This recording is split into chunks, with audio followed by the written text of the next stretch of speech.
சாப்பிடுவதில் மட்டுமா ஆனந்தம் உண்டு? இருப்பதை பகிர்வதும் இல்லாதவருக்கு உதவுவதும் ஒரு தனி ஆனந்தம் தானே. அந்த வகையில் கொடுத்து மகிழ்வோம் என்ற தலைப்பில் நாடகம் ஒன்றை காண்போம், வாருங்கள். அப்பா, அம்மா, இருவரும் இங்கே வாருங்கள். தவறு நடந்து கொண்டிருக்கிறது அம்மா, தவறு நடந்து கொண்டிருக்கிறது அப்பா. வெட்கம், வேதனை, அவமானம், குற்றம். என்னடா மகனே, எதற்கு கோபமாய் பேசுகிறாய்? என்னாச்சு? நான் எதற்காக பேசுகிறேன் என்று புரியவில்லையா, அல்லது தீபாவளி வருவது தெரியவில்லையா? தெரியும் மகனே, தெரியும். அதற்கென்ன உன்னை கும்மாப்பட்டி கையிட்டு செல்வது? நீங்கள் பெற்றெடுத்த இம்சையரசனுக்கு இல்லை இல்லை இளவரசனுக்கு பேராசை ஒன்றும் இல்லை. ஆனால் வேறென்ன? தீபாவளி அன்று காலையில் உடுத்திக்கொள்ள ஒரு ஃபேன் ஷர்ட். முடியாது. ஒரு ஐபோன் அல்ட்ரா ப்ரோ மேக்ஸ். முடியாது.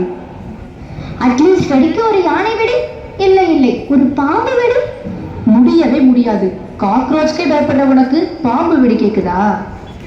என்னது? நான் காக்ரோச்சுக்கு பயப்படுவேனா? மோசம். இருக்கட்டும். ஒரு மகன் கேட்பதை கூட உங்களால் வாங்கி தர முடியவில்லை என்றால் நீங்கள் என்னை பெற்றது எதற்கு? அதை நினைத்து நினைத்து நான் தினம் தினம் வருந்துகிறேன். அப்பா, நீங்கள் பெட்டியில் சேர்த்து வைத்துள்ள பணம் எதற்கு? வேதனை. என் இன்பத்தை விட அந்த பணம் முக்கியமோ? நான் இந்த நாட்டை விட்டு வெளியேறுகிறேன். டேய், இது வீடுடா. ஓ, நான் இந்த வீட்டை விட்டு வெளியேறுகிறேன். பார்த்துங்க, அவன் கேட்பதை வாங்கி கொடுத்து விடலாம். அவனை விட நமக்கு பணமா முக்கியம்? உண்மையை சொன்ன. இந்த பணத்தை நான் மற்றவர்களுக்கு உதவி செய்யவே வைத்துள்ளேன். விடுங்க, அதை அவனே புரிந்து கொள்வான்.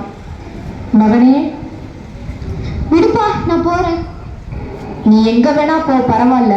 இந்த பணத்தை வைத்துக்கொண்டு உன் ஆசைப்படி செலவு செய்து கொள். தன் தந்தையிடம் பணத்தை வாங்கி கொண்டு பொருட்கள் வாங்குவதற்கு கடை வீதி செல்கிறான் மகன். பொருட்கள் வாங்கி வரும் வழியில் அங்கும் இங்குமாக ஓடிக்கொண்டும் குதித்து கொண்டும் சென்றபடி இருசக்கர வாகனம் ஒன்றின் முன் குறுக்கே ஓடினான். கோபத்தில் அவனை திட்டிய காரணத்தால் அவர்கள் வண்டியின் அடியில் வெடி வைத்தபடி பழி வாங்கினான். டேய், எங்கடா வந்து வெடி வைக்கிற? பொருட்கள் வாங்கி மிஞ்சிய பணத்தில் ஒரு மூதாட்டிக்கு உதவினான். அப்பா, பசிக்குதுப்பா, யாராவது வந்து உதவுவீங்களா?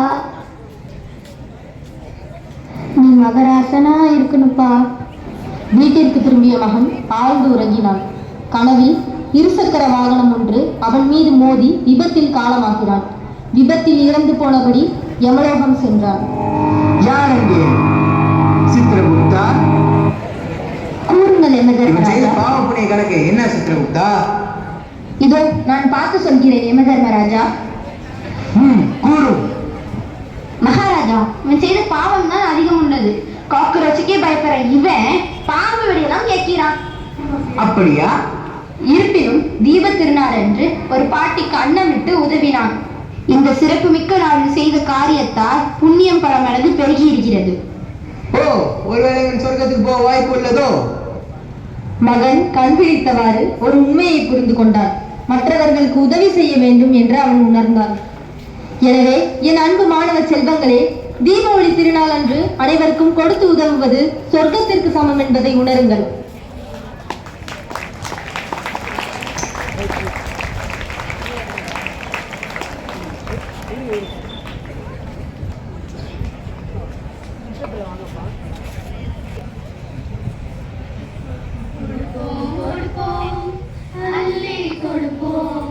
தீபாவளி திருநாளில் அள்ளி கொடுப்போம், கொடுப்போம் கொடுப்போம், அள்ளி கொடுப்போம்.